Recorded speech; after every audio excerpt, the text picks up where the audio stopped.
امثال اس کا 16واں باب۔ دل کی تدبیریں انسان سے ہیں لیکن زبان کا جواب خداوند کی طرف سے ہے۔ انسان کی نظر میں اس کی سب روشیں پاک ہیں لیکن خداوند روحوں کو جانچتا ہے۔ اپنے سب کام خداوند پر چھوڑ دے تو تیرے ارادے قائم رہیں گے۔ خداوند نے ہر ایک چیز خاص مقصد کے لیے بنائی ہے، ہاں شریروں کو بھی اس نے برے دن کے لیے بنایا۔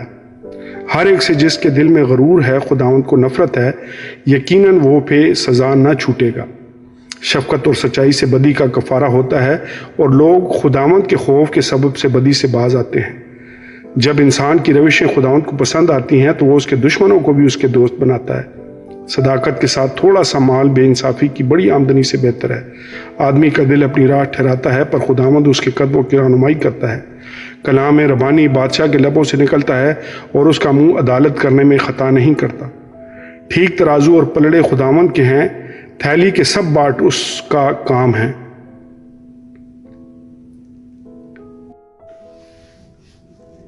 شرارت کرنے سے بادشاہوں کو نفرت ہے کیونکہ تخت کی پائیداری صداقت سے ہے۔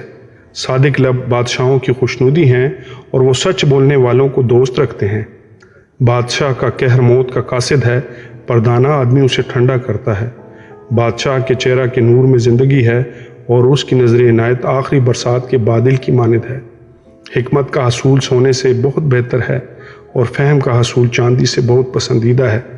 راستکار آدمی کی شاہراہ یہ ہے کہ بدی سے بھاگے اور اپنی راہ کا نگہبان اپنی جان کی حفاظت کرتا ہے۔ ہلاکت سے پہلے تکبر اور زوال سے پہلے خود بینی ہے۔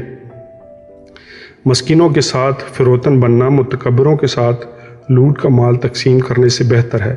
جو کلام پر توجہ کرتا ہے بھلائی دیکھے گا اور جس کا توکل خداوند پر ہے مبارک ہے۔ دانا دل ہوشیار کہلائے گا اور شیریں زبان سے علم کی فراوانی ہوتی ہے۔ عقل مند کے لیے عقل حیات کا چشمہ ہے پر احمقوں کی تربیت حماقت ہے۔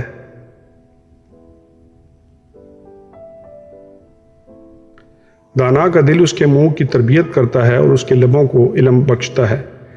دل پسند باتیں شہد کا چھتا ہیں، وہ جی کو میٹھی لگتی ہیں اور ہڈیوں کے لیے شفا ہیں۔ ایسی راہ بھی ہے جو انسان کو سیدھی معلوم ہوتی ہے پر اس کی انتہا میں موت کی راہیں ہیں۔ محنت کرنے والے کی خواہش اس سے کام کراتی ہے کیونکہ اس کا پیٹ اس کو ابھارتا ہے۔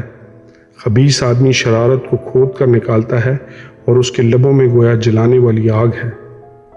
کجرو آدمی فتنہ انگیز ہے اور غیبت کرنے والا دوستوں میں جدائی ڈالتا ہے۔ تندخو آدمی اپنے ہمسایہ کو ورغلاتا ہے اور اس کو بری راہ پر لے جاتا ہے۔ آنکھ مارنے والا کجی ایجاد کرتا ہے اور لب چبانے والا فساد برپا کرتا ہے۔ سفید سر شوکت کا تاج ہے، وہ صداقت کی راہ پر پایا جائے گا۔ جو قہر کرنے میں دھیما ہے پہلوان سے بہتر ہے اور وہ جو اپنی روح پر ضابط ہے اس سے جو شہر کو لے لیتا ہے۔